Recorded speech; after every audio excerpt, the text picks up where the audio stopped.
অভিজিৎ, অভিজিৎ, কোথায় তুমি?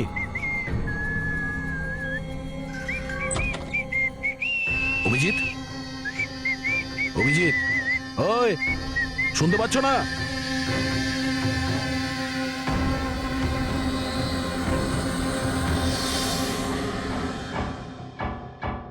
কে রে তুই? তুই আমার বাড়িতে কি করছিস? অভিজিৎ, টনি, তুমি এখান থেকে পালাতে পারবে না। তুমি এখানে নজরবন্দি আছো, এই ঘরের ভেতরেই থাকতে হবে, বুঝেছো? টনিকে তার কাজ করতে দে। যদি আমার রাস্তাতে বাধা দিস তাহলে জীবনটাও হারাবি তুই। চল এবার যেতে দে। বাড়ির বাইরে না, ভেতরে। হাত সরা, হাত সরা। তোকে তো বললাম যে আমাকে তুই বাধা দিস না। আমার মাথা গরম করিস না। আমার কাজের সময় কেউ বাধা দিতে পারবে না আমায়। চল। টনি, তুমি কোথাও যাবে না, এখানে, এখানেই থাকবে তুমি, বুঝেছো? কি বললি? টনির গায়ে হাত তুললি তুই? টনির গায়ে হাত তুললি তুই? অভিজিৎ, অভিজিৎ, অভিজিৎ,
কি হয়েছে দয়ার স্যার?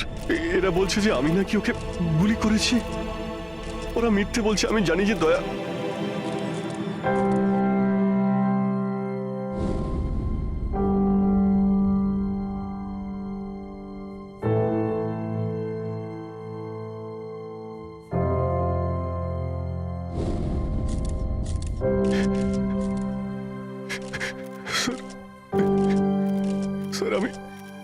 আমি জানি না স্যার আমি কখন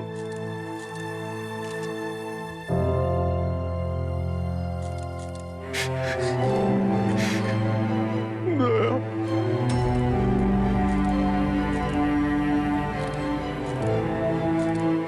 না অভিজিৎ, তুমি ভেতরে যেতে পারবে না। তুমি দয়ার প্রাণ নিয়েছো, তোমাকে আমরা গ্রেপ্তার করছি।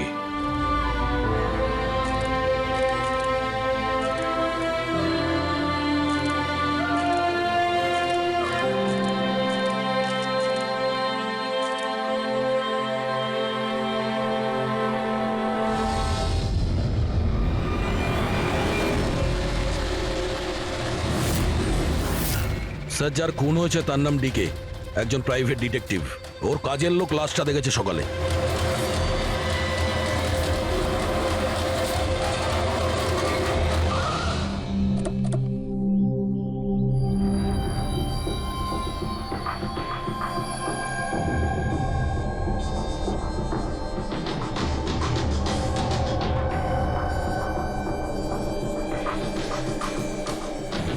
দয়া, এর মুখ তো ক্ষতবিক্ষত, মনে হচ্ছে পয়েন্ট ব্ল্যাঙ্ক রেঞ্জ থেকে একাধিক গুলি করে মারা হয়েছে একে। স্যার, এই রুমের জিনিসপত্র সব ঠিকঠাক জায়গায় আছে, কিছুই হয়নি। মনে তো হচ্ছে না এখানে কোনো হাতাহাতি হয়েছে।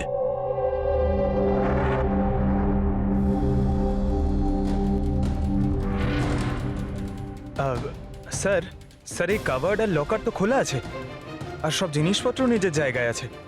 দেখে তো মনে হচ্ছে যে কেউ এতে হাতি দেয়নি।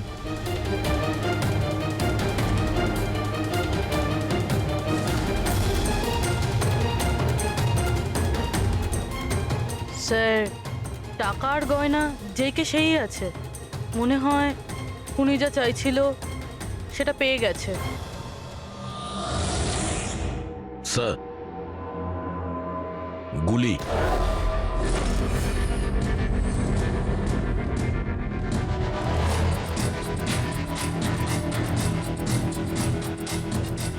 তিনটে গুলি চলেছে দয়া।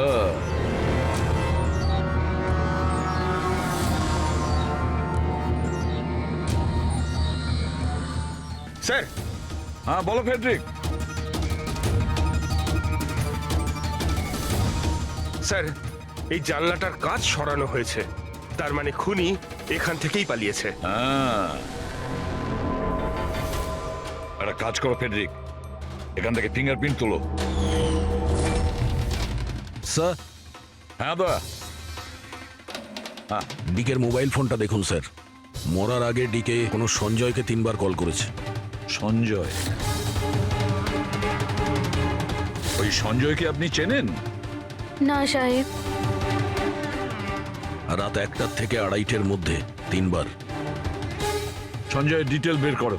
স্যার, আর হ্যাঁ দয়া, অভিজিৎ তো এখনো এলো না। তুমি ওকে ফোন করে বলনি এখানে আসতে, ক্রাইম সিনে? হ্যাঁ স্যার, বলেছিলাম। মনে হয় কোনো জ্যামে আটকে গেছে। জ্যামে আটকে গেছে? ওকে ফোন করো আর বলো এখানে তাড়াতাড়ি আসতে। স্যার, হ্যাঁ।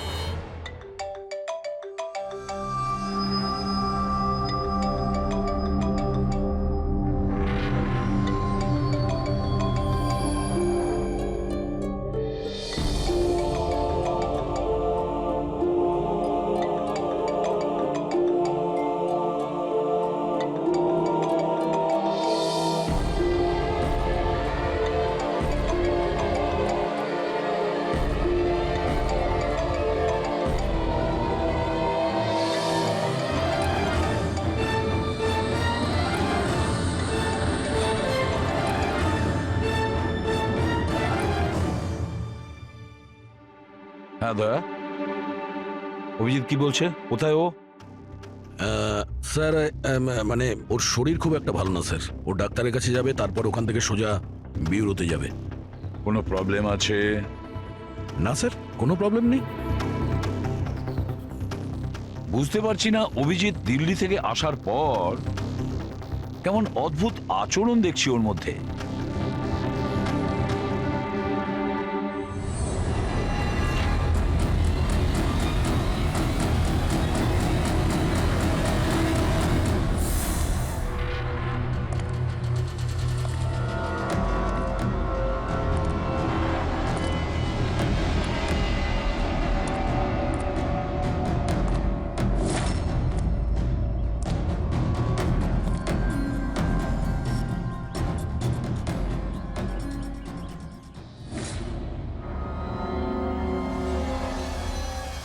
তোমার আমার সাহায্যের দরকার। তোমার? হ্যাঁ? আরে ভাই, তুমি হলে গিয়ে সিআইডি অফিসার। হ্যাঁ, কিন্তু এই কাজটা এটা আমি একা করতে পারবো না। চলো ঠিক আছে, তোমাকে সাহায্য করব, এতে আর কি আছে। চলো চা তো খাওয়া যাক। আরে না, ঠিক আছে, আমি আমি ঠিক আছি। আই মিন, দেখ চেতন, এই কাজটা না, এই ব্যাপারে যেন কেউ কিছু না জানে, বিশেষ করে আমার টিম। আরে এটা আবার কি কথা বলছো? আমরা এতদিনের পুরনো বন্ধু, এইটুকু বিশ্বাস করতে পারছো না? হ্যাঁ বলো কি করতে হবে? কাউকে ফলো করতে হবে, নজর রাখতে হবে, আর এর জন্য তোকে টাকাও দেবো। কি কথা বলছো? বন্ধুত্বের মধ্যে টাকা? হ্যাঁ। আচ্ছা ঠিক আছে, যদি মনে করো টাকা দিয়ে দিও। ফলো কাকে করতে হবে?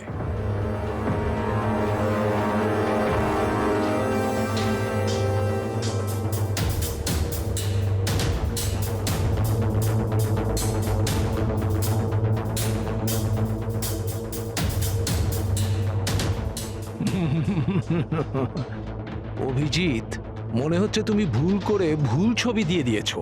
ভুল ছবি আমি দিইনি, একেই তোকে ফলো করতে হবে। এ কোথায় যায়, কি করে, কার সঙ্গে দেখা করে, সবকিছু। রাত 10টা থেকে সকাল 6টা পর্যন্ত। আর প্লিজ কোনো প্রশ্ন করবি না, যা বলেছি তাই করবি, ব্যাস। ওকে? ওকে।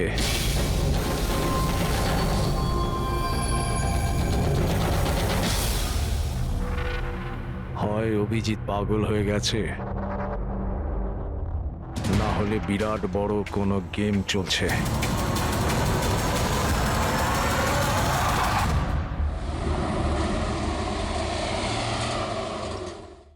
কি কি বলছেন? ও খুন হয়ে গেছে? মরার আগে ডিকে শেষবার ফোনে আপনার সঙ্গে কথা বলেছিল মাঝরাতে। কি কথা হয়েছিল আপনাদের মধ্যে? আমার কথাতে একজনের উপরে নজর রাখছিল, কোনো প্রমাণ পেয়েছিল, সেই জন্য আমাকে ফোন করেছিল। হায়ার করেছিলেন কেন? আমার বস মন্দিরা ম্যাডামের জন্য।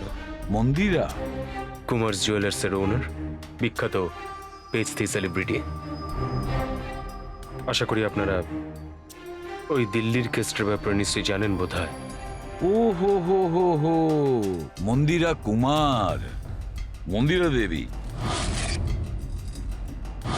ওনার বিরুদ্ধে তো ওনার স্বামী, শ্বশুর, শাশুড়ি আর কেয়ারটেকারকে মারার অভিযোগ আছে, তাই না? ঠিক বলেছেন। কিন্তু সঠিক প্রমাণ না থাকার কারণে কোর্ট মন্দিরা দেবীকে ছেড়ে দেয়। আর তার কিছুদিন বাদেই মন্দিরা দেবীর পার্সোনাল অ্যাসিস্ট্যান্ট ঈশানা আত্মহত্যা করে নেয়।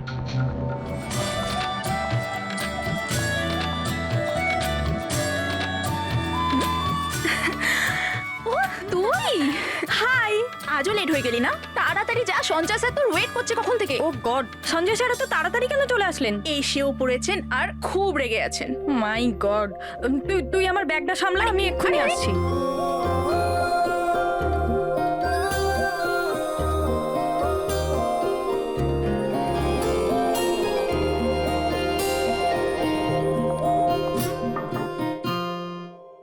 মে I come in sir? Come in. Sorry sir, sorry I am so sorry sir. কটা বাজে বলো তো তুমি? এটা কোনো অফিসে আসার টাইম হলো? স্যার ট্রাফিক খুব বেশি ছিল। কি ট্রাফিকের কথা বলছো তুমি? রোজ একই কথা বলে যাও তুমি। হ্যাঁ, এই অফিসের বাকি লোকজনও তো ওই ট্রাফিক পেরিয়েই আসে, তাই না? হ্যাঁ বলো কুমার।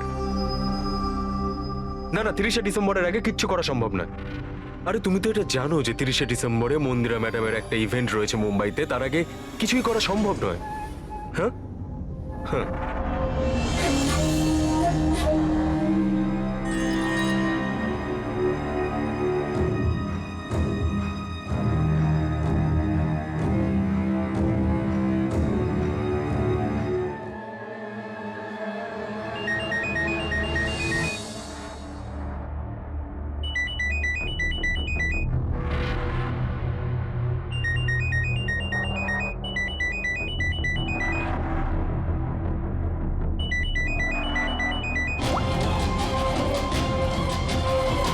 ঠিক আছে, হুম, ওকে।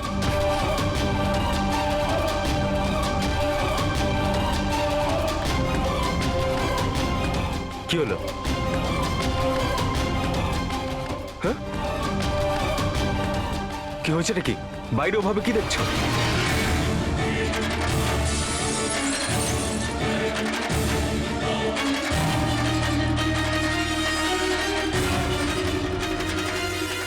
আমারই কেবিনের জানলা দিয়ে ঝাঁপ মেরে আত্মহত্যা করেছিল। আত্মহত্যা কেন করেছিল সেটা কেউ জানে না। আচ্ছা, মন্দিরে দেবী ডিকে কে কার ওপর কড়া নজর রাখতে বলেছিলেন? ওনার প্রাণ সংশয় রয়েছে। ডিকে সেটাই খোঁজ করার চেষ্টা করছিল। প্রাণের ভয় কার থেকে? আসলে কোর্ট থেকে ছাড়া পাওয়ার পরে কেউ ম্যাডামকে হুমকি দিচ্ছিল। আচ্ছা, শুধু ওই হুমকিটা ফোনেই কি? হ্যাঁ, ফোনের মধ্যেই অচেনা নাম্বার থেকে আর টাইপ করা চিঠি পাঠিয়ে। আসলে ম্যাডাম পুলিশের চক্করে দ্বিতীয়বার পড়তে চাননি, সেই জন্য ডিকে হায়ার করেছিলেন উনি। তো কিছু জানতে পেরেছে ডিকে? ওর হাতে কিছু প্রমাণ তো এসেছিল, কিন্তু ও সেটা পেন ড্রাইভে সেভ করে রেখেছিল। ওই পেন ড্রাইভটাও আমাকে দিতে চেয়েছিল, সেই জন্যই দিল্লি থেকে মুম্বাই এসেছিলাম আমি। কিন্তু ডিকের বাড়িতে ওর লকারটা খোলা ছিল। আচ্ছা, ওই লকার থেকে পেন ড্রাইভটা চুরি হয়ে যায়নি তো? হতে পারে দয়া। ওর বাড়িতে আমরা একটা ল্যাপটপও পেয়েছি স্যার, হয়তো ওর থেকে কিছু জানা যাবে। মন্দিরে এটা কি করে করতে পারলো? পুরো অ্যাকাউন্টটাই বন্ধ করে দিল।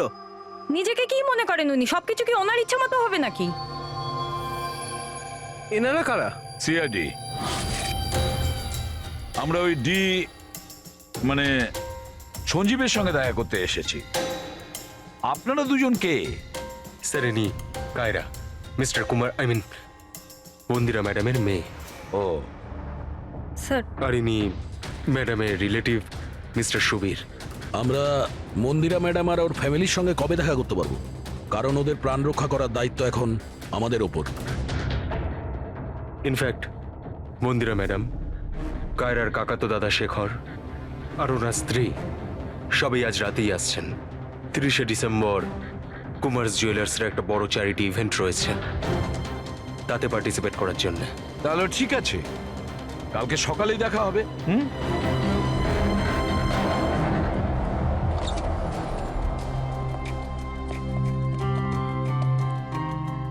এসব কি হচ্ছে? সিআইডি আমাদের পার্সোনাল ব্যাপারে ঢুকছে কেন?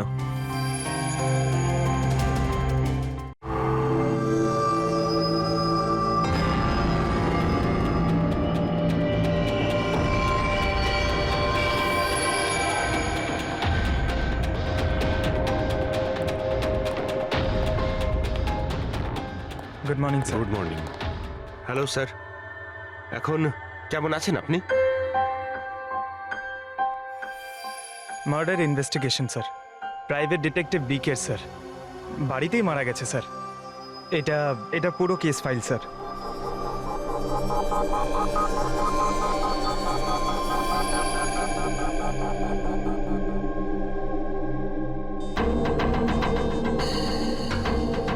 স্যার, এই ছবিগুলো ওর বাড়ির ছবি, এগুলো ওরই বাড়ির ছবি এটা। আর এখানেই ওর মার্ডার হয়েছে, তাই না?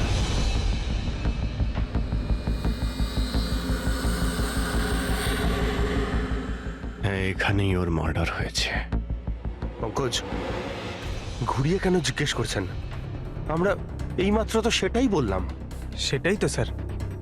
মনে হচ্ছে ওনার শরীর এখনো ঠিক হয়নি, কোনো গন্ডগোল মনে হচ্ছে sir.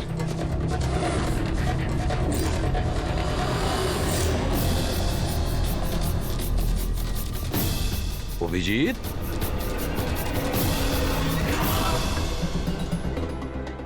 Good morning sir.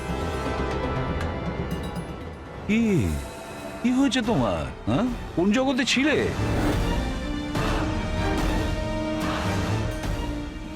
Abhijit, তোমার শরীর খারাপ ছিল না? তাহলে ডক্টরের কাছে যাওয়ার কথা ছিল, এখানে কেন? হ্যাঁ মানে হ্যাঁ স্যার, ওই কিছুদিন ধরেই শরীরটা ভালো নেই স্যার। কিন্তু এখন ঠিক আছে, I am better now. Yeah, গোলমাল চলছে। স্যার, ডিকে সঞ্জয়কে যে পেন ড্রাইভটা দিতে যাচ্ছিল, ওর যে ডেটা আছে ওগুলো উদ্ধার করার যে একটা উপায় আছে স্যার। পেন ড্রাইভ তো পাওয়া যায়নি তো, হ্যাঁ? তাহলে ডেটা কোথা থেকে পাবে? স্যার আছে না, একটা উপায় আছে। ওই আমরা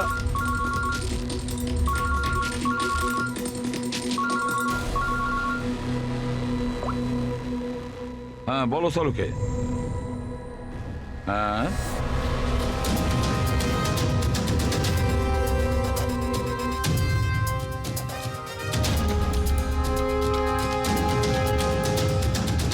দয়া স্যার,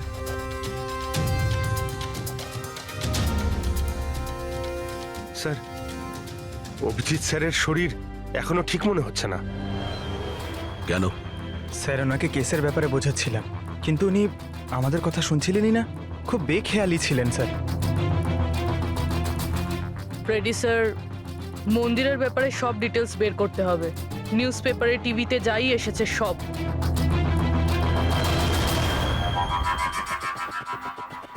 বাড়িতে ঢোকার একটাই রাস্তা আছে, মেন গেট।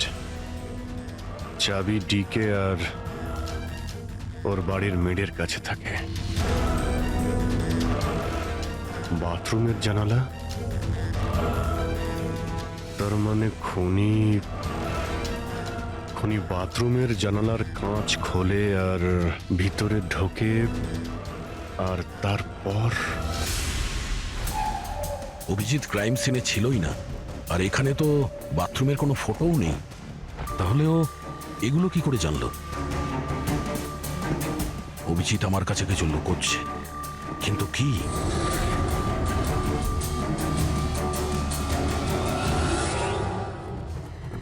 ডিকের কম্পিউটার থেকে যে ডেটাগুলো ডিলিট হয়েছে সেটা ওর অনলাইন অ্যাকাউন্ট থেকে বের করা যেতে পারে। বাস একবার এই পাসওয়ার্ডটা ম্যাচ হয়ে যাক।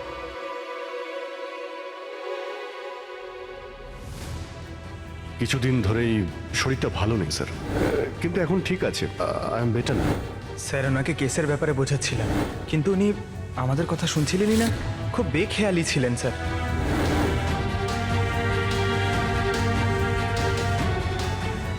Yes sir, sir password match হয়ে গেছে।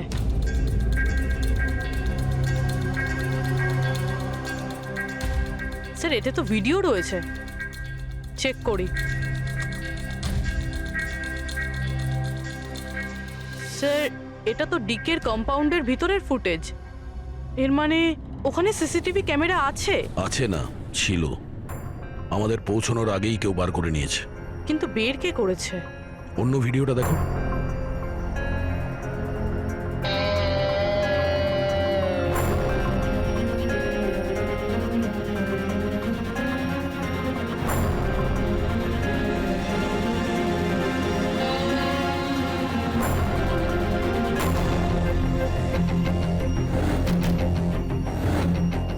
এটা কি করে সম্ভব?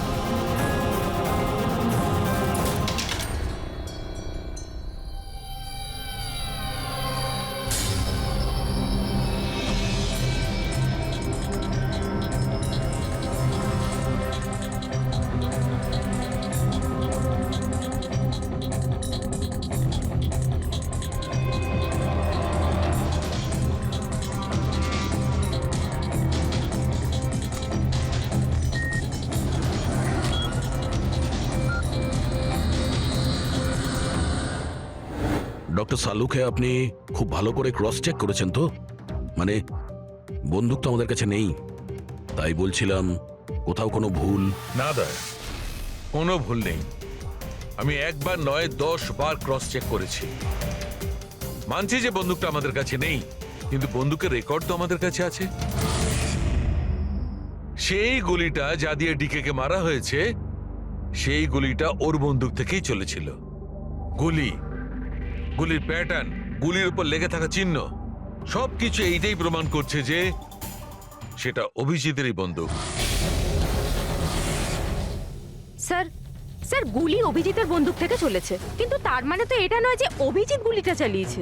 এক্স্যাক্টলি স্যার, সেই কারণে আমি এই কথা এসিপি স্যারকে বলিনি, শুধুমাত্র আপনাদের সঙ্গে কথা বলেছি, যাতে আমি এই মামলা সুরাহা করতে পারি। কি তুমি এই কথাটা এসিপি কে জানাওনি? কি বলবো স্যার, কি বলবো ওনাকে? যেখানে আমার বিশ্বাস হচ্ছে না, তাহলে ওনাকে কি বলবো? তুমি যদি এই কথাটা বিশ্বাসই না করবে তাহলে ফোন করে আমাকে কেন জিজ্ঞাসা করেছিলে? যে বন্দুক থেকে ডিকে কে মারা হয়েছে সেই বন্দুকটা অভিজিতের না? কি এমন ছিল যার জন্য তুমি অভিজিৎকে সন্দেহ করেছিলে? কি ছিল? ওটা এই কারণে ডক্টর, যখন আমরা একটু পিছিয়ে দাও।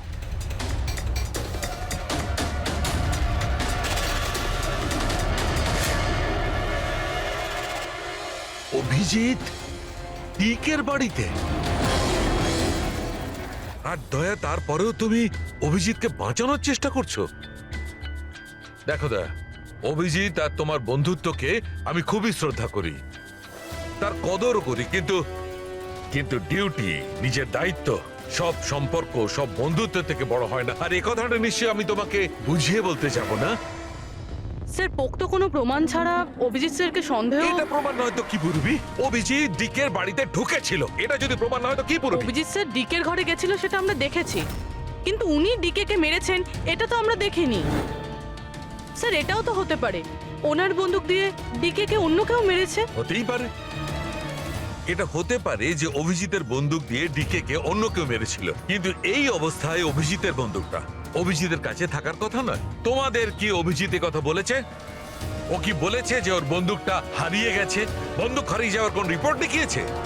ও সব সময় তোমাদের সঙ্গে ছিল, কিন্তু ও কি বলেছে যে অদ্ভুত পোশাক পরে ডিকের ঘরে কেন ঢুকেছিল, আর তাও বাথরুমের কাঁচ ভেঙে? বলো বলো। স্যার আপনার এই সমস্ত প্রশ্নের উত্তর আমি অভিজিৎকে জিজ্ঞাসা করব, কিন্তু ততক্ষণের জন্য এসিপি স্যারকে আপনি কিচ্ছু বলবেন না। দেখো তোমরা এই ব্যাপারটা সামলে নাও, কিন্তু ব্যাপারটা আমার ভালো লাগছে না। Please doctor, please. ঠিক আছে, কাল সকাল পর্যন্ত। দয়া, আমি কাল সকাল পর্যন্ত তোমাদের সময় দিচ্ছি। হয় তোমরা সত্যিটা আবিষ্কার করো, নয় এই সমস্ত কথাটা নিজে এসিপি কে বলে দাও। তুমি যদি এসিপি কে কথা না জানাও, তাহলে আমি নিজে প্রদ্যুমনকে এই সমস্ত ব্যাপারটা বলবো।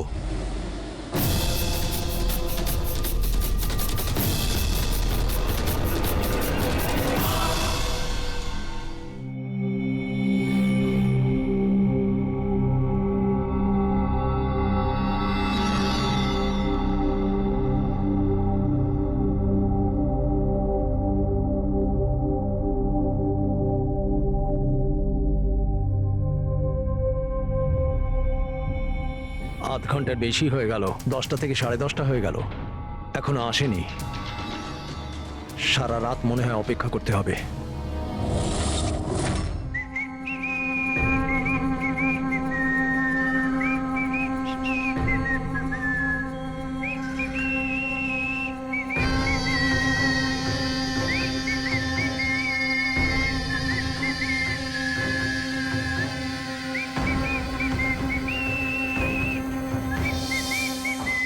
ভুল ছবি আমি দিইনি, একেই তোকে ফলো করতে হবে।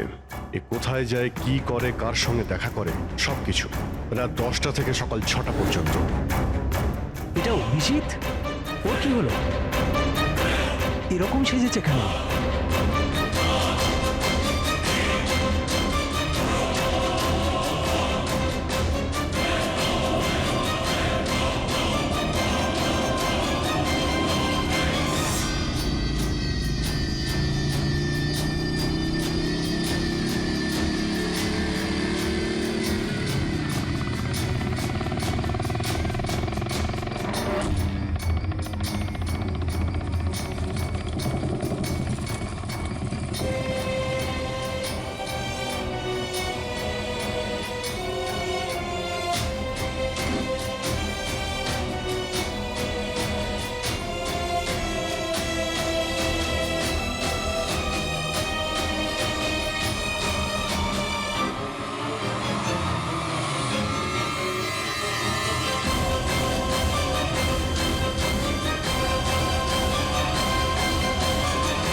স্যার দিল্লি থেকে সকলে এসে গেছেন। মন্দিরা ম্যাডাম, আমারা মন্দিরা ম্যাডামের দেওরের বউ, কায়রা মন্দিরা ম্যাডামের সৎ মেয়ে, সুবীর মন্দিরা ম্যাডামের বোনজি, শেখর মন্দিরা ম্যাডামের দেওরের ছেলে। আসুন ম্যাডাম, এনারা সিআইডি থেকে এসেছেন। এসিপি স্যার, ইনি ভালো হলেন- হয়েছে আপনারা এসে গেছেন। ডিকের খুনি কে সেটা জানা গেল? আরে আপনি তো এটা জানেনই যে আমাদের ফেমাস অ্যানুয়াল ইভেন্ট খুব তাড়াতাড়ি আসতে চলেছে।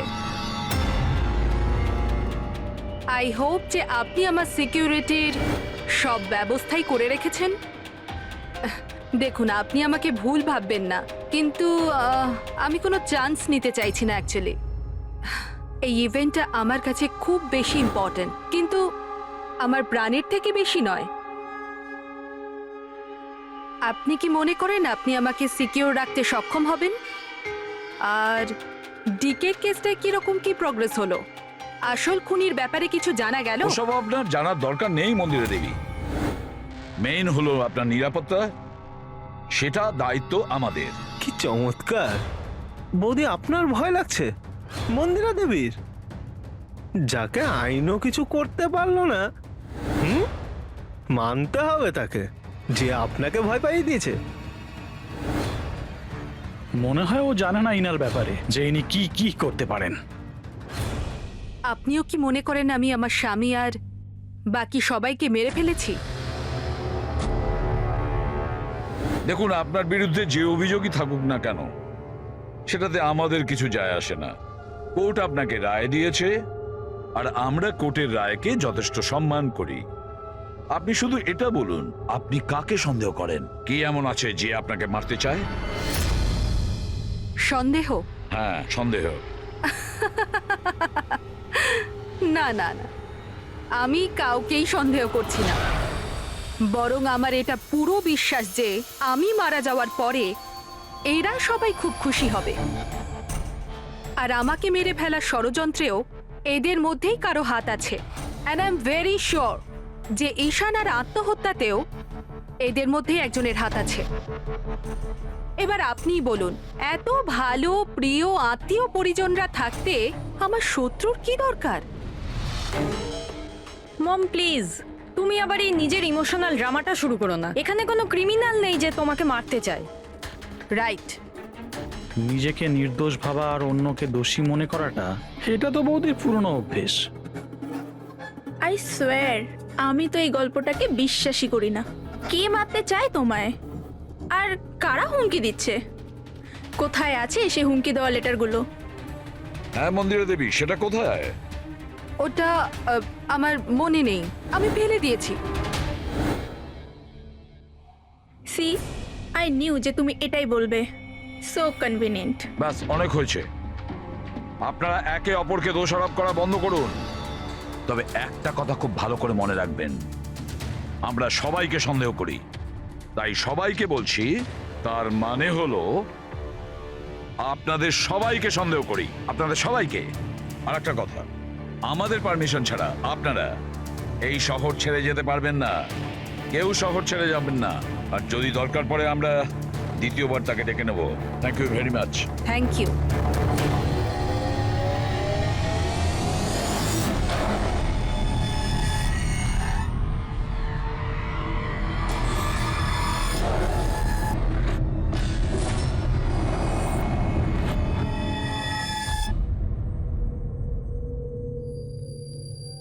এটা এটা আমি?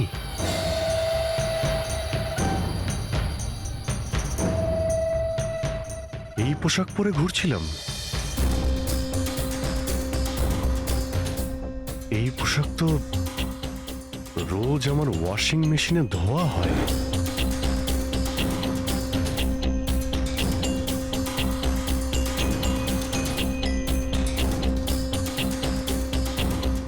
আর এই জুতো,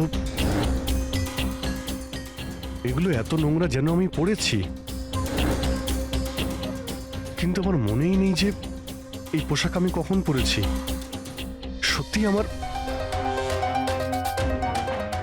কি হচ্ছে আমার সাথে? এই গাড়িতে কে আছে? হ্যাঁ, কার কার সঙ্গে আমি কথা বলছিলাম? না, আমি দেখিনি। তুমি কথা বলছো, তুমি সেটা জানবে। আর তুমি আমাকে চিনতেই পারলে না?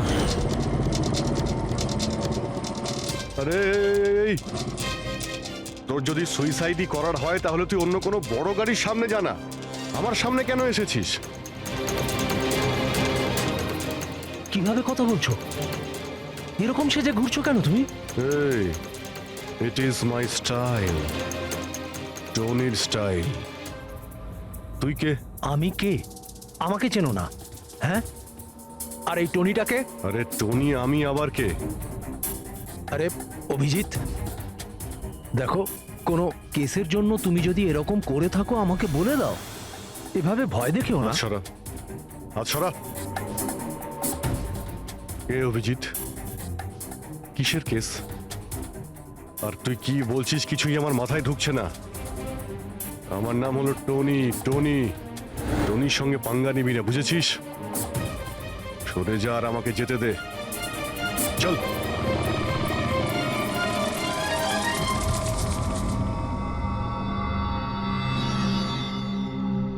এই অভিজিৎ নিজেকে টনি কেন বলছে? টনি? কে টনি? সত্যি তোমার কিছুই মনে নেই?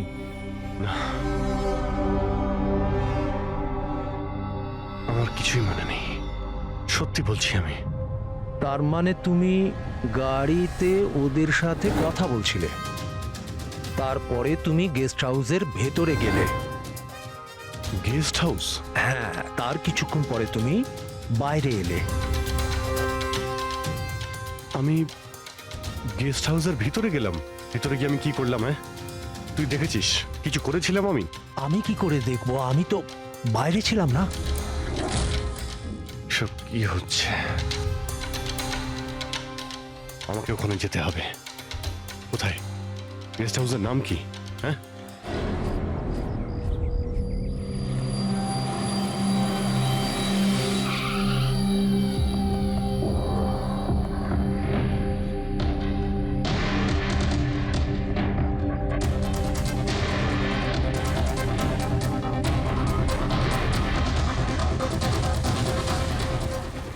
স্যার, রক্ত।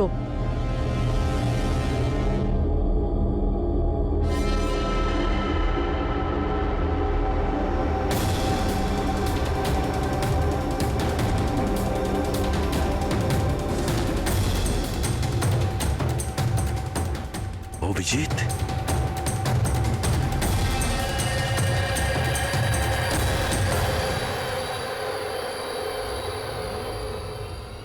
দয়া, তুমি এখানে? তোমার ফোন ট্র্যাক করে আর এই প্রশ্ন তো আমিও তোমাকে করছি অভিজিৎ। তুমি এখানে কি করছো?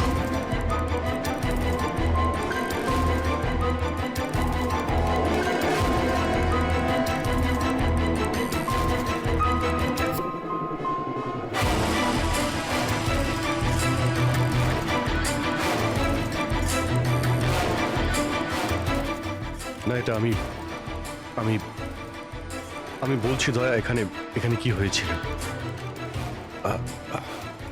অভিজিৎ, এখানে কি হয়েছে ওটা তো আমি দেখছি। তুমি বলো, কে করেছে এটা? হ্যাঁ, তো তুমি এদের দুজনকে মেরেছো? আমি? অভিজিৎ, তোমাকে কিছু জিজ্ঞাসা করলাম। তুমি মেরেছো এদের? স্যার স্যার স্যার, আপনি অভিজিৎ স্যারকে দোষ দিচ্ছেন। আমার দোষ দেওয়ার কোনো ইচ্ছা নেই পুরবি। তুমি নিজে দেখছো না এখানে দুটো লাশ পড়ে আছে, রক্তে ভেসে গেছে। আর সিআইডি অফিসার অভিজিৎ লাশের মধ্যে থেকে এই ব্যাজটা তুলছে, বা এটা বলতে পারো প্রমাণ চুরি করছে। অভিজিৎ, আমি তোমাকে আবার জিজ্ঞাসা করছি, তোমার সাথে অপরাধীদের মতো ব্যবহার করতে আমাকে বাধ্য করো না। কি করবো দয়া, আমি কি বলবো? যদি আমি বলি যে এই কাজটা আমি করিনি, তুমি মানবে? যদি বলি যে আমি জানি না যে আমি করেছি নাকি করিনি, আই নো আমি ভুলভাল বলছি, কিন্তু কিন্তু তোমরা তো আমাকে চেনো। অভিজিৎ, আমার সামনে যে প্রমাণগুলো পড়ে আছে ওগুলো দেখে আমরা কিছু বলতে পারবো না। আমাকে আমার ডিউটি করতে হবে।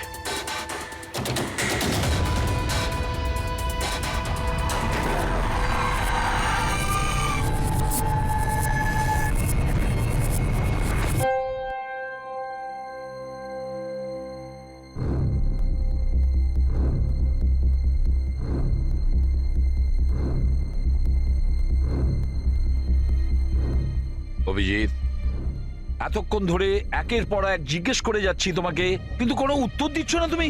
হ্যাঁ, তুমি জানো তোমার ওপর কি অভিযোগ আছে? মাথায় কিছু ঢুকেছে? স্যার, ওই এক মিনিট, ব্যাস। তোমার কাছে এটা আশা করিনি। এত কিছু ঘটে গেল, তুমি আমাকে বলনি কেন? আমাকে বলনি দয়া? সালুকে আমাকে বললো, তা নাহলে তো আমি জানতামই না। তা আমি তাই করেছি যেটা উচিত ছিল। বলো অভিজিৎ, তুমি কি এই খুনটা করেছো? অভিজিৎ, তুমি কি এই খুনটা করেছো? আমি জানি না স্যার। কেন জানো না? তুমি কেন জানো না? হ্যাঁ, ডিকের বাড়িতে তুমি লুকিয়ে লুকিয়ে ঢুকেছিলে, সেটা আমি সিসিটিভিতে দেখেছি। ওই লাশগুলোর পাশে তুমি দাঁড়িয়েছিলে। এই দয়া তোমাকে এখানে ধরে নিয়ে এসেছে। ডিকে আর বডিগার্ডের উপরে যে গুলিটা চলেছে সেটা তোমার গান থেকে চলেছে, ওই গান থেকে চালানো হয়েছে। আর তুমি বলছো তুমি কিছুই জানো না? আমার চোখের ওপর চোখ রেখে তুমি বলো, বলো তুমি এই খুন করোনি। বলো তুমি এইগুলো কিছুই জানো না। বললাম তুমি জানি না স্যার, আমি কিছুই জানি না স্যার। সরি। কি বলবো আপনাকে, আমি কি বলবো স্যার? যখন আমি বুঝতেই পারছি না যে আমি ডিকের বাড়িতে কেন গিয়েছিলাম, কি করে সমস্ত খুন আমার বন্দুক থেকেই হচ্ছে, আমি জানি না স্যার। স্যার, আমি তো ডিকিকে চিনি না, ওর বডিগার্ডদেরও আমি চিনি না, আমি মন্দিরাকেও চিনি না, আমি তো স্যার নিজেকেও চিনি না। আমি কোথায় যাই, কি করি, কার সঙ্গে দেখা করি, আমি কিছুই জানি না। গত কয়েকদিন ধরে আমার সঙ্গে এইরকমই হচ্ছে স্যার, কিন্তু আমি কিছুই বুঝতে পারছি না। সারাদিন সব ঠিকই থাকে, রাতে বাড়িতে যাই, খেয়ে দিয়ে ঘুমিয়ে পড়ি, আর যখনই সকালে উঠি তখন অদ্ভুত জামা কাপড় পরা দেখি, অদ্ভুত জুতো দেখি, যেগুলো আমার নয়। জানি না কি করে আমার বাড়িতে চলে আসে। ড্রেসগুলো ওয়াশিং মেশিনে ধোয়া হয়েছে, জুতোতে মাটি লেগে থাকে, এমনটা মনে হয় যেন আমি ওগুলো ব্যবহার করেছি, কিন্তু আমি বুঝতে পারি না। নিজেকে খুব ক্লান্ত লাগে, এমন মনে হয় যেন আমি সারা রাত জেগেছিলাম, অথচ আমি কি করেছি আমার কিছুই মনে থাকে না। মনে হয় প্রতিদিন আমার 6 থেকে 7 ঘন্টা হারিয়ে যাচ্ছে, যার ব্যাপারে আমি কিছুই জানি না। আপনি বলছেন আমি ডিকের বাড়িতে গিয়েছিলাম, হতে পারে, কিন্তু আমি জানি না। আমি ডিকে আর ওর বডিগার্ডদের মেরেছি কিনা আমি জানি না। আমি মন্দিরাকে মারার চেষ্টা করেছি সেটাও আমি জানি না। আমি কি করেছি, কেন করেছি, আমি কি করতে চলেছি, আমি কিছুই জানি না স্যার, আমি কিছুই জানি না।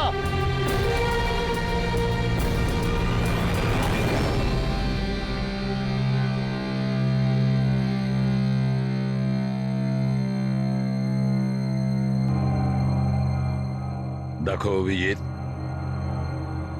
এই মুহূর্তে তুমি নিজের জন্যে আর অন্যদের জন্যেও বিপজ্জনক।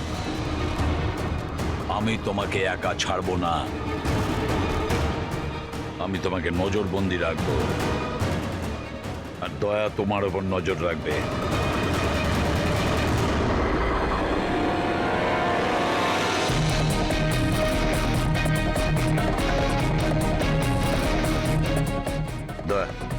স্যার, একটা কথা ভালো করে মনে রাখবে, তুমি নিজের বন্ধুর ওপর নয়, বরং একজন অপরাধী খুনির ওপর নজর রাখবে। এমন একজন লোক যে মানসিক ভারসাম্য হারিয়েছে। আজ থেকে এই কেসের তদন্ত আমি নিজে করব, আর তুমি অভিজিৎকে আটকাবে কোনো অপরাধ করা থেকে। আর তার জন্য যদি অভিজিতের ওপর গুলিও চালাতে হয়, তাও তুমি চালাবে। Is that clear? Yes sir.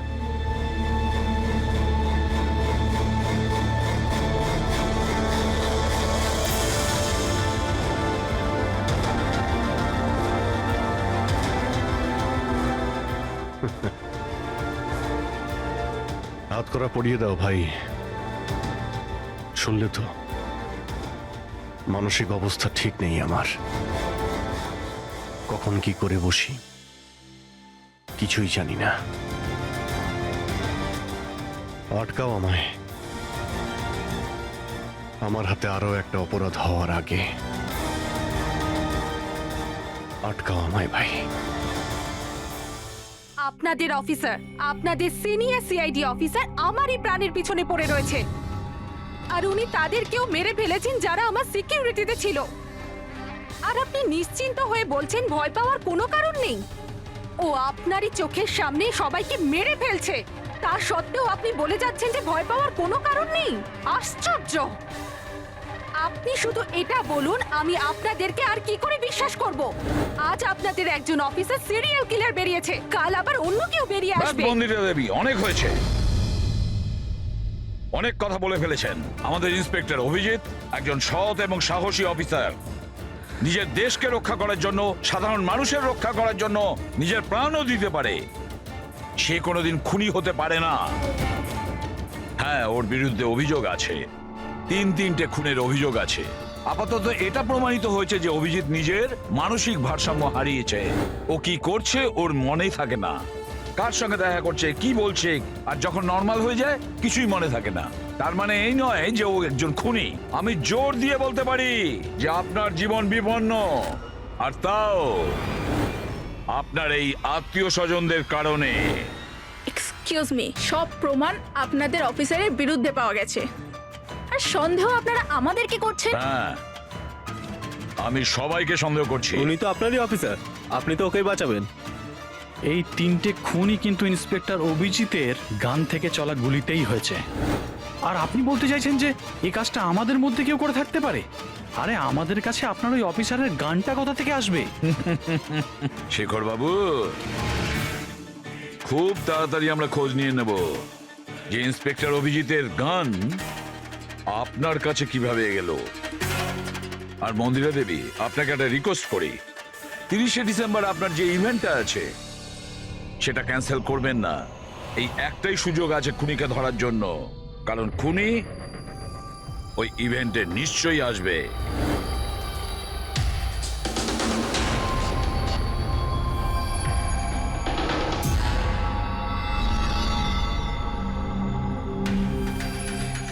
Sir sir হ্যাঁ সঞ্জয়, কি হচ্ছে স্যার? আপনি অভিজিৎ স্যারের ব্যাপারে কিছু বলছিলেন যে ওনার ভিতরে অন্য একজনের প্রতিফলন ঘটে, স্মৃতিশক্তি ওনার, মানে উনি আগের দিন রাতের কথা মনে করতে পারেন না। হ্যাঁ তো ঠিক এরকমই, এক্স্যাক্টলি এরকমই অন্য আরেকজনের সাথেও হয়েছিল। কার সঙ্গে বলুন? স্যার ঈশানা। ঈশানা? যেদিনও আত্মহত্যা করেছিল তার কিছুদিন আগে থেকেই একদম এরকমই আচরণ করতে শুরু করেছিল। কি অদ্ভুত রকম হয়ে গিয়েছিল, অন্য মনস্ক থাকতো। যেদিন আত্মহত্যা করেছিল তার কিছুদিন আগে থেকেই একটা অদ্ভুত রিংটোন সেট করেছিল নিজের ফোনে, আর তারপর সেই দিন হঠাৎ করে ওই রিংটোনটা বাজতে শুরু করলো। আর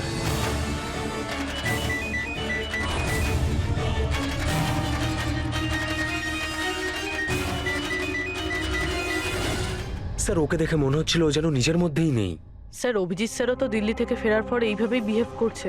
হ্যাঁ, ঈশানা, অভিজিৎ, দিল্লি, এই তিনটের কোনো না কোনো কানেকশন আছে, নিশ্চয়ই কোনো গোলমাল আছে, কিছু না কিছু আছে।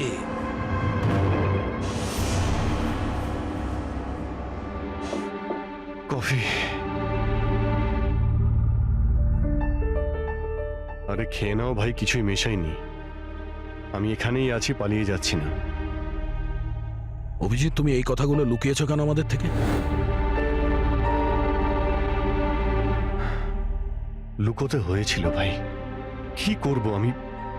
আমি কিছুই বুঝতে পারছিলাম না যে আমি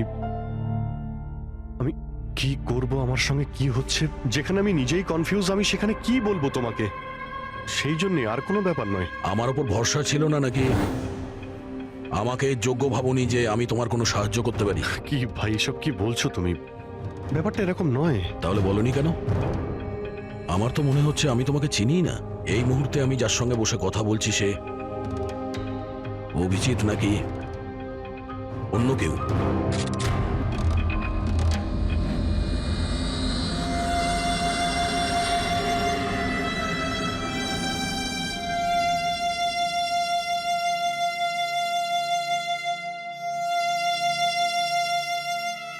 আমি তোমার কোনো ক্ষতি করব না,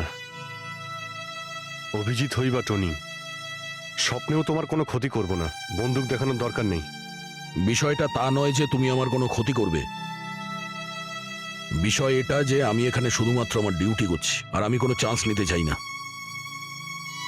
আমি তো তোমাকে হয়তো চিনিই না।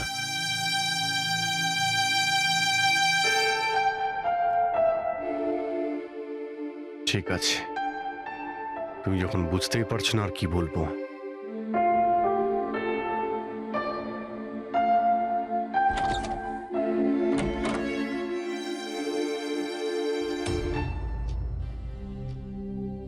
ডক্টর মহেশ, আমি আপনাকে পুরো ব্যাপারটা জানিয়েছি।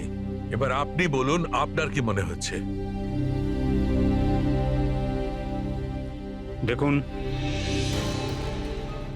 এক্ষুনি আপনারা যেটা বললেন যে এই অভিজিৎ আর ঈশানার ব্যাপারে, এটার থেকে তো একটা ব্যাপার একদম পরিষ্কার যে দুজনের কন্ডিশনই একদম সমান। Artificially induced split personality. এটাকে যদি সোজা ভাষায় আপনাদের বোঝাই, তাহলে এই কন্ডিশনে পেশেন্টের মস্তিষ্কে তার এই নিজের ব্যক্তিত্ব ছাড়াও অন্য আরও একটা ব্যক্তিত্ব প্ল্যান্ট করা হয়, যেটা কোনো বিশেষ কারো আদেশ বা নির্দেশ অনুযায়ী চলাচল করে। আর এটাকে এমনভাবে সেট করা হয় যাতে ওই ব্যক্তিত্ব বিশেষ ধার্য করা সময়ে বিশেষ ধরনের ট্রিগার পেলে ওই ব্যক্তিত্বকে সম্পূর্ণ প্রভাবিত করে। আর যতক্ষণ এই প্রভাব চলতে থাকে, সে পুরনো ব্যক্তিত্বের বিষয়ে না তো কিছু জানতে পারে, আর না তার সেই পুরনো ব্যক্তিত্ব সম্বন্ধে কিছু স্মরণে থাকে। এটা হলো মানুষের মস্তিষ্ক। এই মস্তিষ্কের দুটো ভাগ রয়েছে। সচেতন মস্তিষ্ক মানে কনসাস স্টেট অফ মাইন্ড, যার মধ্যে আমরা এখন আছি। অচেতন মস্তিষ্ক মানে semi conscious state of mind, মানে যখন আমরা ঘুমিয়ে থাকি তখন সক্রিয় হয়। আর কখনো কখনো জেগে থাকার সময়ও কোনো নেশার বা কোনো ওষুধের প্রভাবেও আমাদের অচেতন মস্তিষ্ক সক্রিয় হয়ে ওঠে। সচেত আর অচেত দুটো অবস্থাতেই মস্তিষ্ক ভিন্ন ভিন্ন কাজ করে, কিন্তু এই অবস্থাতে দুটো মস্তিষ্কই যা চিন্তা করে, কোনো কথা বা কোনো স্মৃতি সব সেভ করে নেয়। সচেত মস্তিষ্কের মধ্যে সেভ করা কথাবার্তা আমাদের অনেক বছর ধরে মনে থাকে, কিন্তু অচেত মস্তিষ্কে সেভ করা কথাবার্তা আমাদের মনেই থাকে না। ডক্টর মহেশ, এটা একটা হিপনোটাইজের মতো সম্মোহন, যাতে মানুষের মস্তিষ্ককে পুরো কন্ট্রোল করে যা কিছু করানো যায় রোবটের মতো, আর পরে কোনো বিশেষ আওয়াজ করে ওই সম্মোহনটাকে ভেঙে দেওয়া যায়। মানুষের কিছুই মনে থাকে না। না না না ডক্টর সালুকে, সম্মোহন একদম আলাদা প্রক্রিয়া। সম্মোহন অবস্থায় আপনি মানুষকে ততক্ষণই কন্ট্রোল করতে পারেন যতক্ষণ সে সম্মোহিত আছে। সম্মোহিত অবস্থা থেকে একবার বেরিয়ে আসার পর তাকে আবার সম্মোহিত করতে হয়। এখানে ব্যাপারটাই পুরো আলাদা। এখানে মানুষের মস্তিষ্কে একটা ঘটনা যা আদৌ ঘটেইনি, একটা ব্যক্তি যার কোনো অস্তিত্বই নেই, তাকে ওই মানুষের মস্তিষ্কের ভিতরেই প্ল্যান্ট করা হয়। তার মস্তিষ্কে এই কথাটাই ফিট করা হয়। আচ্ছা, তার মানে এত কিছু অভিজিতের সঙ্গেও ঘটেছে। কোনোভাবে অভিজিৎ ওই ট্রিগারগুলো পেয়ে যায়, যার কারণে টনি জেগে যায়। Exactly sir. রাতে অভিজিৎ ঘুমিয়ে পড়ার পর নিশ্চয়ই কোনো না কোনো আওয়াজ শুনতে পায়, যেটা ওই টনির জন্য একটা ট্রিগারও হতে পারে। হয়তো ওই আওয়াজটা শুনেই টনি জেগে যায়, কিন্তু অভিজিৎ সেখানেই ঘুমিয়ে থাকে। টনি জেগে যায় যে টনি আসলে খুনি, একজন বদমাশ, একজন অপরাধী। আর অভিজিৎ যাদেরকে চেনে, ও তাদের কাউকেই চেনে না।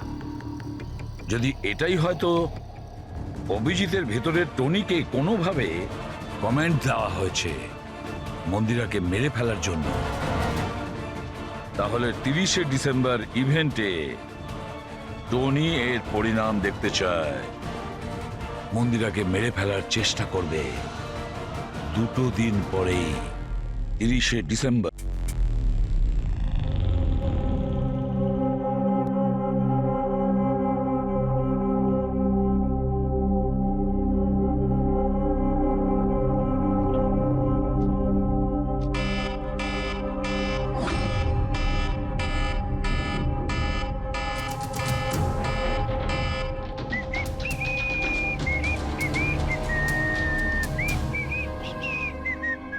অভিজিৎ,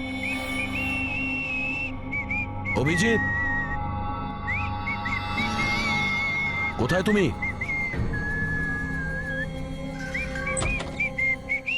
অভিজিৎ, অভিজিৎ, ওই শুনতে পাচ্ছ না?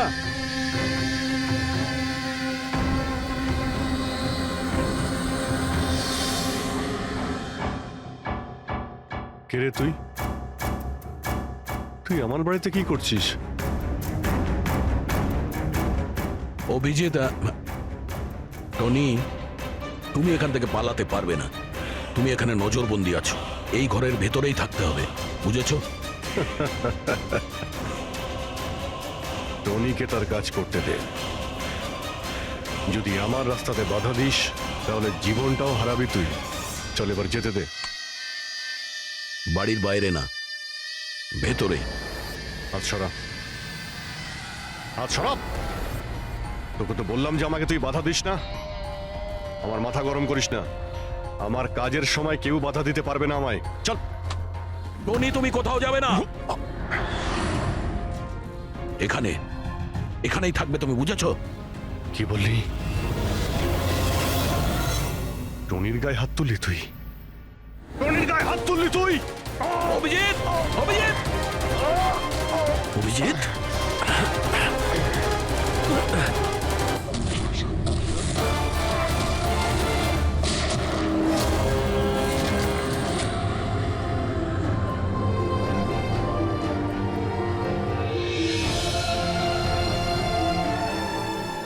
স্যার দয়া, কি হয়েছে? কি হয়েছে দয়ার স্যার? এরা বলছে যে আমি নাকি ওকে। না অভিজিৎ, তুমি ভেতরে যেতে পারবে না। তুমি দয়ার প্রাণ নিয়েছো, তোমাকে আমরা গ্রেপ্তার করছি।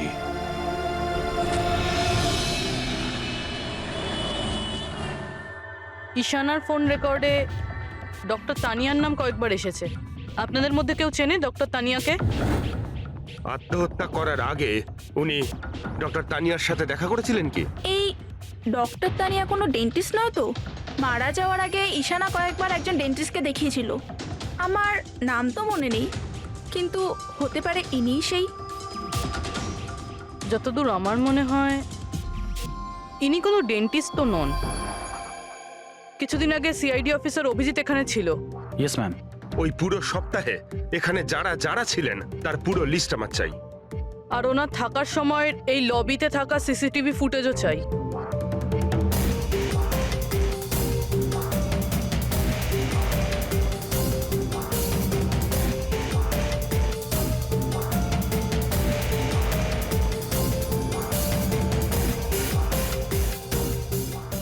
এক মিনিট পজ করুন।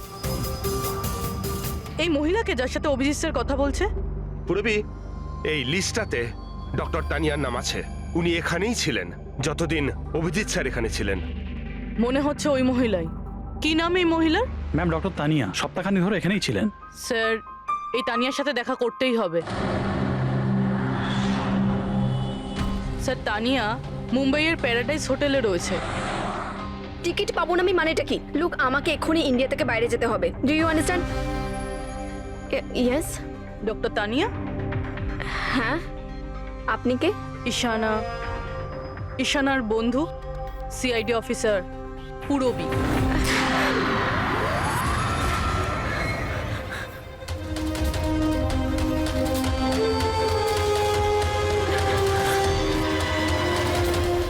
পালানো অত সহজ নয়। কোথায় পালাচ্ছেন তানিয়া দেবী? কি কি চানটা কি আপনারা? অভিজিতের সঙ্গে কি করেছেন আপনি?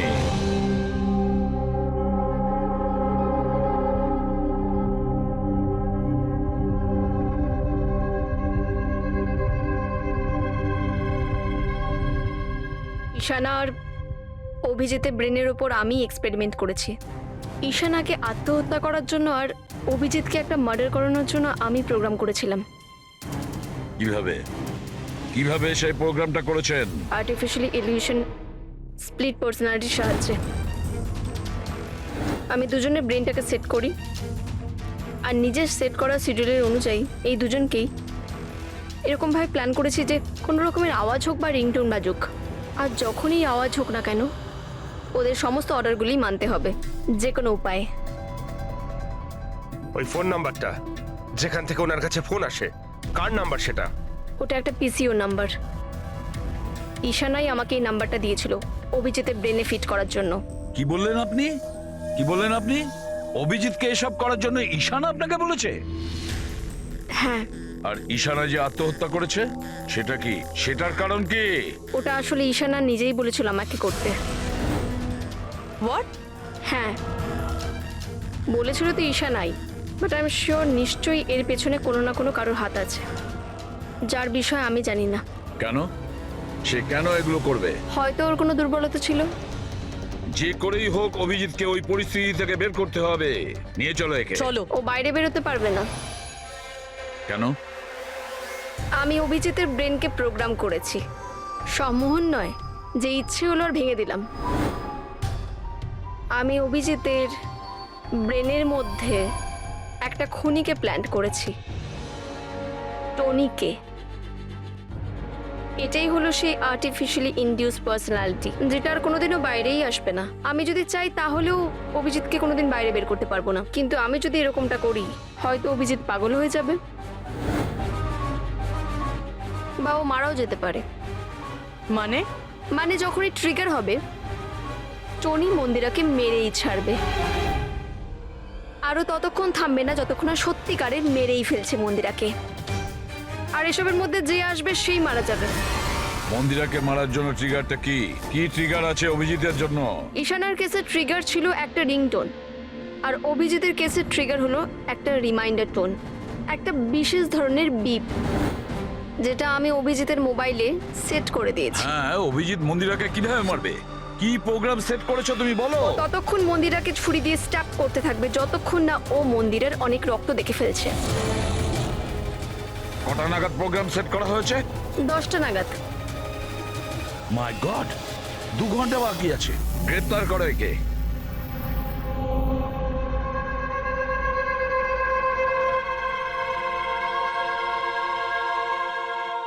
জীবনে কখনো ভাবিনি স্যার যে আপনার ওপর অপরাধের মতো নজর রাখতে হবে।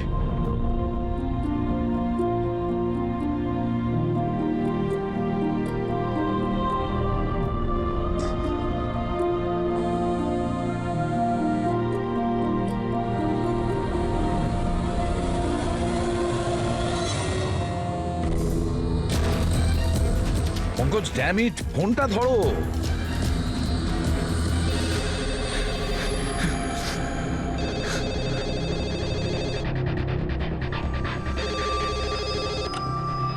হ্যালো পঙ্কজ, কোথায় ছিলে তুমি?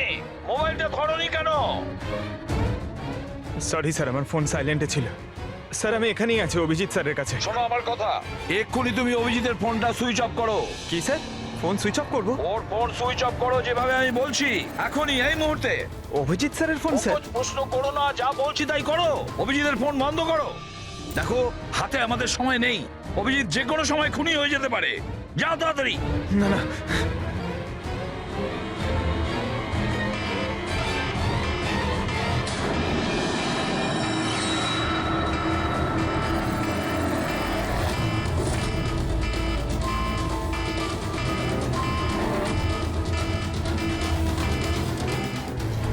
ভিজে গেল, কি করি?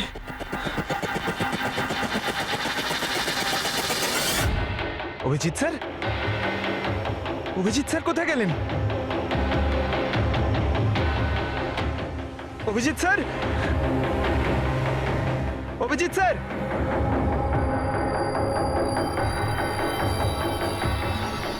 স্যার! তুই আমাকে আটকে রাখবি? হ্যাঁ, আমাকে আটকে রাখবি তুই? টনিকে? হ্যাঁ, টনি আর টনির কাজের মাঝে যে আসবে তাকে মরতে হবে, মরতে হবে তাকে।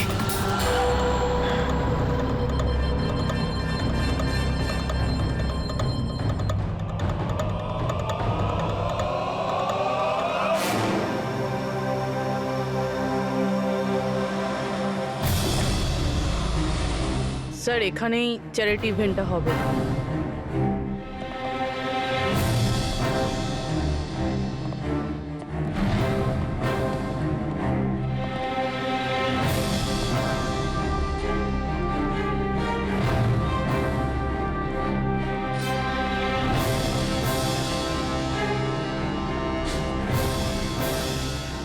আপনারা এখানেই দাঁড়ান প্লিজ।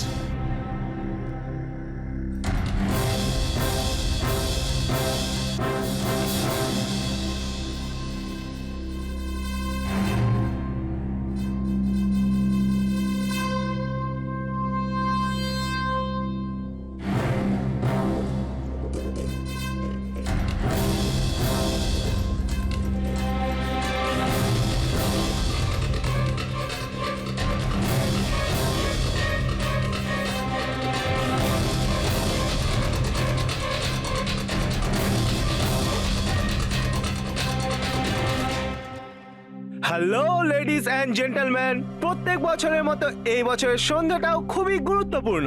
কারণ হলো মন্দিরা জুয়েলার্স অ্যানুয়াল চ্যারিটি ইভেন্টের জমা করা সম্পূর্ণ টাকাটা দিল্লি ও মুম্বাইয়ের বিভিন্ন অনাথ আশ্রম আর বৃদ্ধাশ্রমগুলিতে দেওয়া হবে।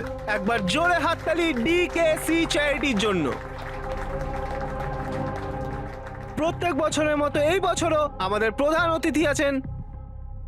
তিনি আর কেউ না, তিনি হলেন মিসেস খান্না। তাহলে আসুন বন্ধুরা, একটা জোরে হাততালি দিয়ে স্বাগত জানাই মিসেস খান্নাকে। Mrs Khanna.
Abhijit sir, Abhijit sir,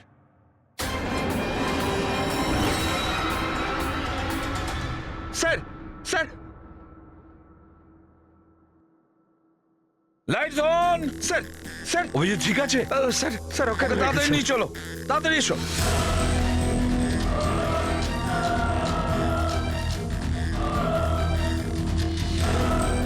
দরজা খুলুন।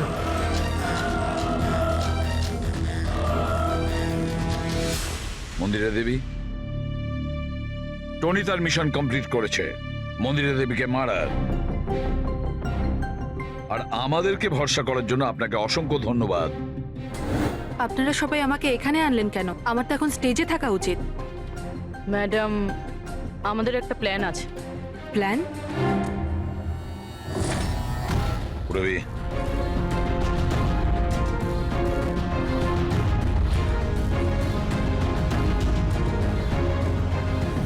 Lights off. মন্দিরা দেবী,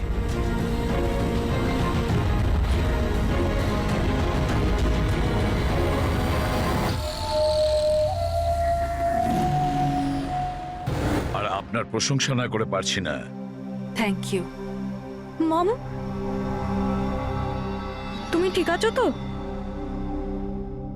এসব কি? আপনারা আমাদের গ্রিন রুমে লক করে কি করতে চাইছিলেনটা কি? আসল খুনি তো অন্য কেউ, তাই না? স্যার, আপনি সবকিছু মায়ের জীবনের ঝুঁকি নিয়ে করেছেন।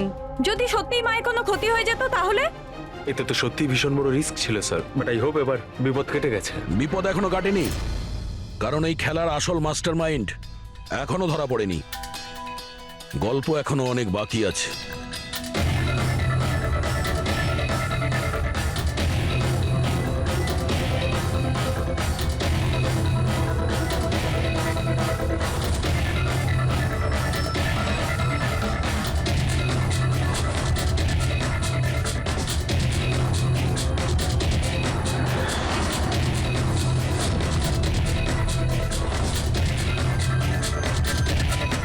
কি হলো? আমাকে দেখে ভালো লাগলো না? কখনো কখনো খুনি পর্যন্ত পৌঁছানোর জন্য আমাদের অ্যাক্টিং করতে হয়। তার মানে ওনার মৃত্যুর খবরটা নাটক ছিল?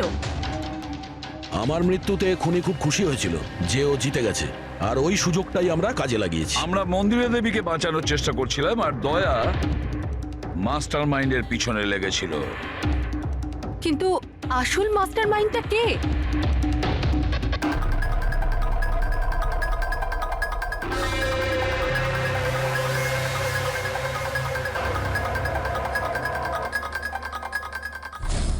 এই, স্যার, স্যার কেউ এই, পালালো ধরো স্যার। ওকে।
অপরাধের রাস্তা সবসময় সংকীর্ণ হয়ে থাকে।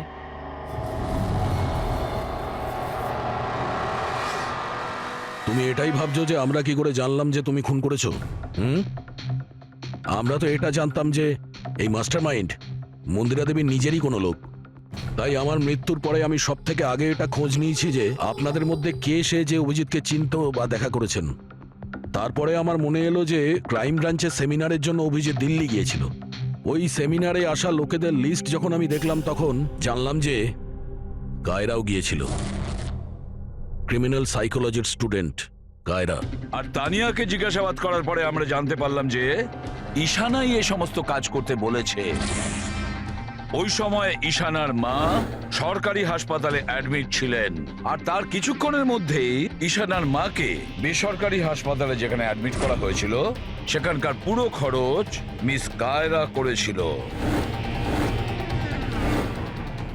আর সবচেয়ে বড় ক্লু ওই পিসিও, যেখান থেকে অভিজিৎ স্যারের কাছে অর্ডার আসতো, দয়া স্যার সেখানে নজর রেখেছিল আর সেখানেও তোমাকে দেখা দিয়েছিল।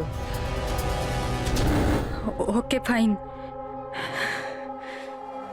I give up. মেনে নিচ্ছি যে আপনারা খুবই স্মার্ট, কিন্তু স্যার এই কথাটা তো আপনিও মানবেন তাই না, যে আমিও অনেক স্মার্ট? হ্যাঁ, স্মার্ট তো তুমি বটেই। ক্রিমিনাল সাইকোলজির একজন ব্রিলিয়ান্ট স্টুডেন্ট, যে সৎ মায়ের থেকে নিজের পুরো পরিবারের খুনের বদলা নিতে চেয়েছিল।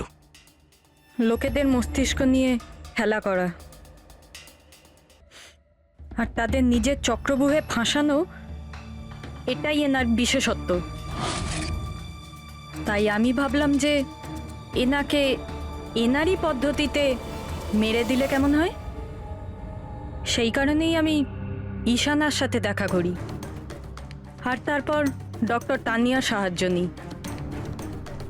She was mad, she wanted to do an experiment. তারপর আমি ঈশানাকে অনেক বুঝিয়েছি, অনেক বোঝানোর পরে শি ওয়াজ রেডি। ওই এক্সপেরিমেন্ট নিজের উপর করায়, কিন্তু somehow I was never convinced.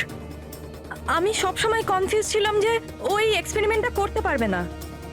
আর ঠিক ওই সময় আমার সাথে দিল্লিতে অভিজিতের দেখা হয়, আর ওনার সাথে দেখা হওয়ার পর আমি ভাবলাম যে এত সৎ আর ভালো অফিসার থাকা সত্ত্বেও এই এক্সপেরিমেন্ট অন্য কেউ কেন করবে।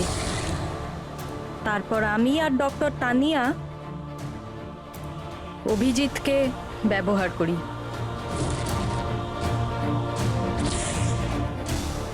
আর আমার এক্সপেরিমেন্ট ওর ওপরে করি। আর ঈশানা আমাদের কোনো কাজে ছিল না, তাই ওকে আমাদের রাস্তা থেকে সরিয়ে ফেলি। ডিকে আর ওই দুজন বডিগার্ড, ওরা তোমার কি ক্ষতি করেছিল? ওদেরকে কেন মেরেছো? এটা এই কারণে করেছি যাতে সমস্ত দোষ অভিজিতের উপর চলে আসে। আর অভিজিতের গান থেকে বুলেট নেওয়ার জন্যে টনি ছিল তোর মাথার মধ্যে। হি ওয়াজ দেয়ার। তুমি এতটা নিচে নামতে পারো কায়রা, আমি কখনো ভাবতেও পারিনি। এবার জানতে পেরে গেছো তো? তুমি আমার মা বাবার সাথে, আমার ফ্যামিলির সাথে যেটা করেছো না, তোমার বেঁচে থাকার কোনো অধিকার নেই। আমি এইসব এই কারণেই করেছি যাতে আমি প্রুভ করতে পারি যে পৃথিবীর যে কোনো মানুষের মস্তিষ্কের সাথে খেলা যেতেই পারে, তা সে যত বড়ই সিআইডি অফিসার হোক। কায়রা, তুমি প্রতিশোধের আগুনে একজন সাহসী অফিসারের প্রাণ নিয়ে খেলেছো, আর তাছাড়াও 4 জন নিরীহ লোকের প্রাণ নিয়েছো। ডিকে, ঈশানা আর মন্দিরা দেবীর 2 জন বডিগার্ডকে। ভীষণ অন্যায় করেছো তুমি। আইন তোমাকে কোনোদিন ক্ষমা করবে না। তোমার তো ফাঁসি হবে, ফাঁসি। স্যার আপনি প্লিজ এসব মনে করবেন না, একটা বাজে স্বপ্ন ভেবে ভুলে যান। বাজে? ভয়ানক।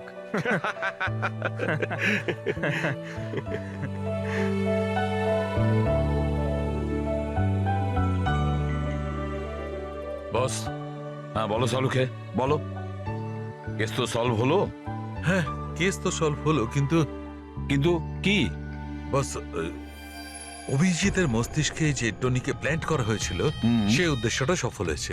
তারপরে এখন আর কেউ ট্রিগার ধরবে না, ওর কানের সামনে কেউ গান করবে না, যার কারণে অভিজিৎ টনি হয়ে যেত। হ্যাঁ হ্যাঁ, কিন্তু বস, কিন্তু কি?